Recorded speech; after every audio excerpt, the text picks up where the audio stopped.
Well, good evening. I've come down to Plymouth tonight, my old hometown. It's a place I've visited before a while back now with my large format camera last time I was here, shooting these arches in the background here. The light isn't too good tonight, but I'm shooting black and white tonight, and I'm using my Bronica 6x6 camera. And I've also met with a friend and fellow photographer, Dave Reeves. Say hello, Dave. Hi everyone. I'll put a link up to Dave's channel above here. You can check that out. We've been meaning to do this for so long, and it's because of lockdown and all the rest of it, all this craziness that's gone on. We've had to put it off and put it off. So we finally managed to get out, and the sun's gone in, which is just typical. But never to be put off. I'm sure we'll get something. It's looking quite moody here today, so I might go for some sort of long exposure stuff as well. But yeah, I'm shooting film tonight. I've got Ilford Delta 100 and the Bronica 6x6 format. It's unbelievable. It's taken me like nearly 30 years to find my format, which is it's been a long slog, but I think I've finally, the square format for me kind of, I was a bit dubious about it, but it works. It kind of, I find it quite easy to compose with square, and yeah, so far so good. I'll let you be the judge. Right, we'll get set up and see if we can we can shoot some stuff. We're gonna have to do long exposures though, because there's a lot of people around. Yes, I know. Yeah. So either that, or I'll get you to go and move them. Throw them in the pot and get rid of them.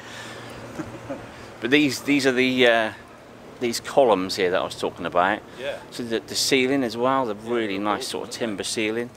It just looks absolutely fantastic. I mean, it looks pretty good actually. Actually, last time I shot, I went shooting that way into the light, but from here it looks better going that way, you know. Right, so let's get set up and see what we can do. I'll get my dinosaur camera out. Dave's going to use his modern beast.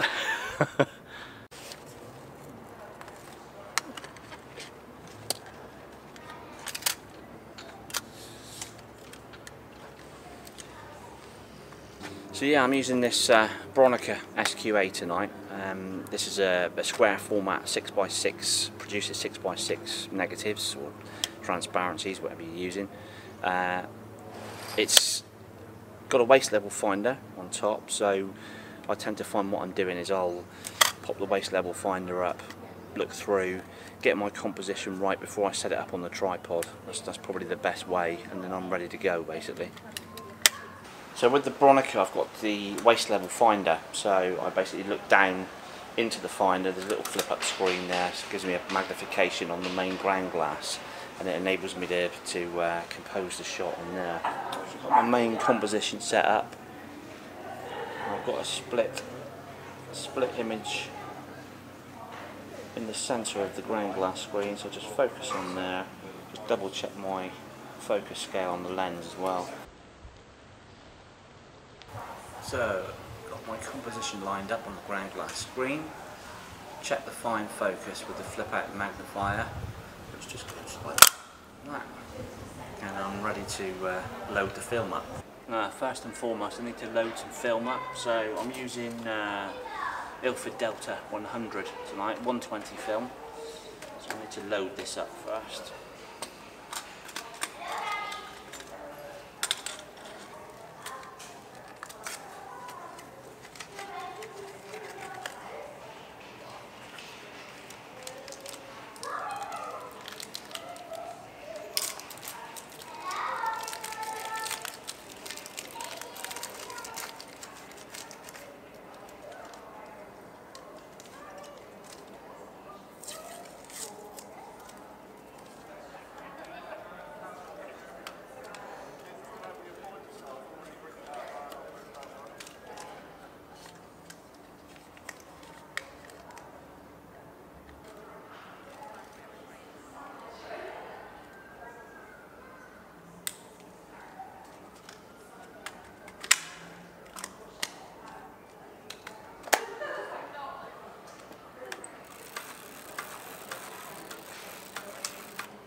Right, all loaded up and ready to go.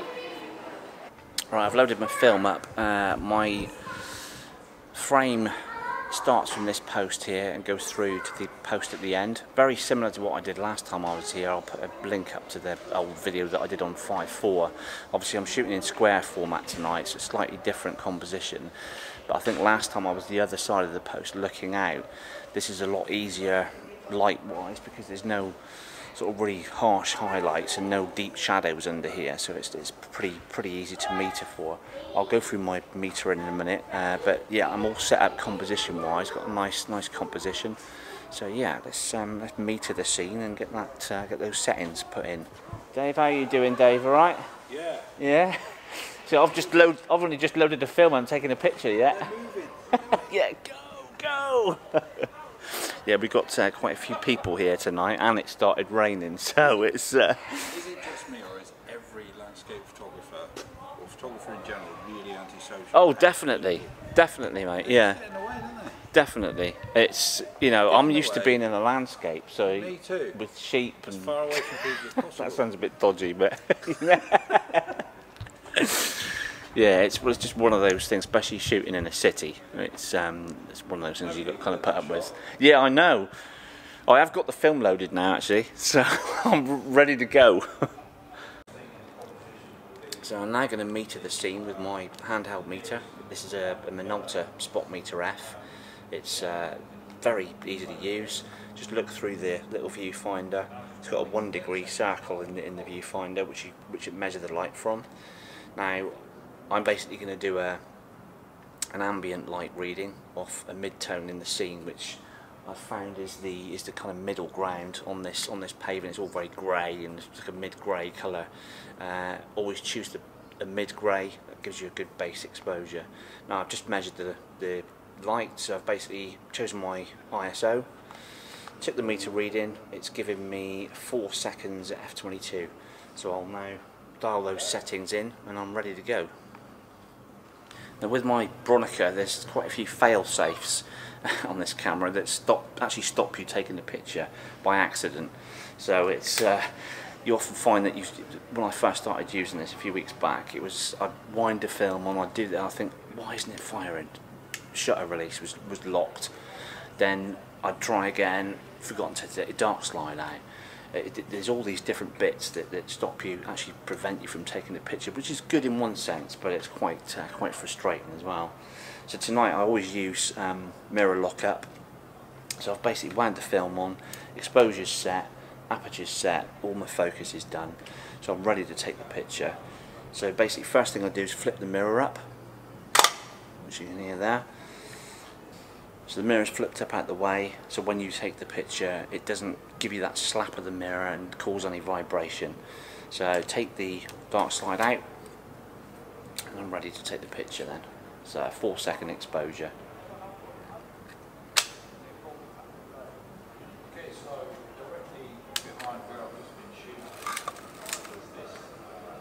And there we go. That's the first exposure. So my first exposure at 4 seconds, which is my meter reading, is metered off a mid-tone. Now the ceiling here, the timber ceiling, is coming out at 15 seconds. So I'm going to, I find with print film, especially with black and white film, you can overexpose a bit and it doesn't harm it. It's worse to underexpose than it is to overexpose with film. So I'm going to try another couple of exposures. I don't want to bracket too much, don't really need to, but I'm going to go one at 8 seconds, and then to try 15 seconds on this camera. There's no bulb setting, so I'll go into more detail about that in a minute. My first exposure is going to be 8 seconds, and then I'll go into the my other options for longer exposure. Okay, so the 15-second exposure, this camera hasn't got bulb mode, so basically anything over 8 seconds exposure, I've got to use what's called time exposure. Now the time switch is on the lens, so basically I flip that over on the lens to the time setting. When I press my shutter release, it opens the shutter and it will stay open until I flip that switch back on the lens, the time switch back to A, which puts it back into normal mode. It then shuts the shutter in the lens, and then I can wind the film on. But the problem is, to to flip that switch back on the lens, I've got to, after my exposure time, my 15 seconds in this case, I've got to blank the lens off, put a card or something over the lens so I can flip the switch. Otherwise, I'm going to touch the camera and it's going to move. So it's a bit of a faff, but yeah, when it works, it's fine. You get used to it. Right, so I'm ready now to do this 15-second exposure. So the time switch is switched over. I've got my stopwatch on my phone. So basically, press my shutter release and this at the same time. Just waiting for some people to walk through. And away we go.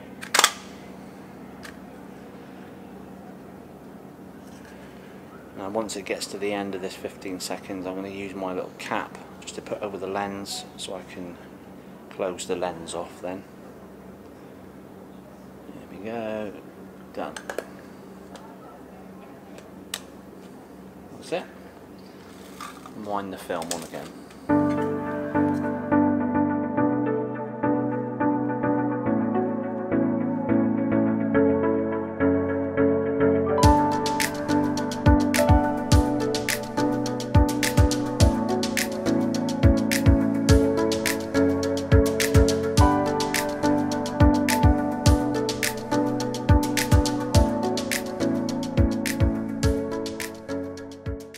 Well, I've taken about 3 pictures. Dave's probably taken a bit more than that. I've been faffing around trying to load films and. Yeah, how are you doing, Dave? You got a nice. That doesn't necessarily mean mine are good ones. Oh, that's nice though. So what I'm doing is I'm actually focusing on the timber work. So what I'll do is I'll open up my shutter speed a bit, so I get a bit of light in there. And then it's nice and black. Dial the focus in, and then when I come out, because I underexpose pretty much everything. I know you shouldn't, but do you do any HDR stuff as well? You like merge and stuff together? I've tried it before, but I hate it. Yeah, it always looks. No, it doesn't look real, does it? So yeah, 1.5 seconds. That's it.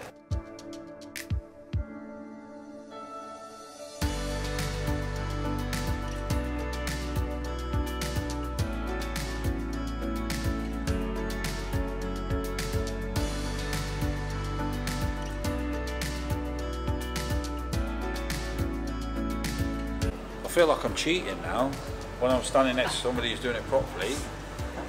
All this time I've been doing this and thinking, I'm getting really good at this, but I'm actually cheating because the camera's doing most of the work.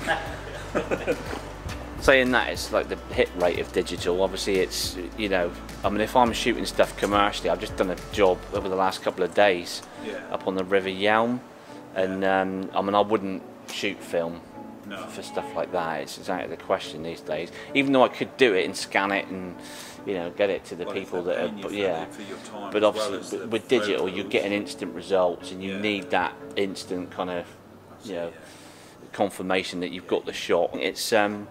It's becoming a bit more kind of fashionable now, I think, film. You know, most of the people I photograph, though, they wouldn't have the patience to pose for that long while you frame a shot. No, that's it. They'll pose, and they want to see the picture as well. Go, let's have a look. Yeah, and they want to see the picture straight away. Yeah. Is it flattering? I've slightly changed position now. I've got a bit closer. I've only got 3 columns in this shot. I've changed to the. I forgot to mention earlier. I've got 2 different lenses at the moment with this Bronica. I use a 50mm, which the first shot was taken with. That's equivalent to roughly sort of 28mm in the 35mm format. And I've also got an 80mm lens, which is equivalent to, I think it's about 45mm, 50mm, like a standard lens, which I'm using now. Similar sort of composition, but just a little bit tighter crop on the three posts. So again, the light's not changed much at the moment, but I'm right up on 15 seconds as my base exposure now. So I might sort of err on the overexposed size as well. Possibly do one at 30 seconds, maybe even a minute. I think a minute's probably way too much, but I'm going to take a few meter readings again just to double check. 12 pictures so far. That's good. That's a good shoot for me. 12 pictures, yeah. It's that's quite a record, I think. Okay, we're starting to lose the light in this little tunnel, so I think we're going to pack up in a bit. I don't know what the sun's doing. It's supposed to be over there, but it's over here. So I don't know what's going on. So we'll, I think we're going to pack up now. Yeah, it does. It's very strange. But it's been a good shoot tonight. I've quite enjoyed that. A bit slow on my part, but hopefully I've got some results. But yeah, it's not too bad. So I think I'm going to come back here at some stage and do some light painting. You up for a bit of that? Yeah, because I think this would work really well. Light painting these columns and obviously the ceiling underneath, but something a bit different as well. So yeah, I think definitely a return. There'll be a lot more vlogs on the film use, especially with this Bronica camera. Like I said earlier, I think this format kind of settled into it already. I can't believe that I've never tried this format. I've tried every other format you can think of: 6x7, 35mm, 6x17, 6x4.5, everything but 6x6, and I don't know why I've never got round to trying it, but it's lovely to compose with. I find it quite natural. I know some people don't like the square crop, but yeah, I've really enjoyed. I'm really enjoying using it. So again, I'll stop waffling on. I'll bring the video to an end now. So yeah, we're going to pack up. So thanks for watching, and I'll see you on the next one.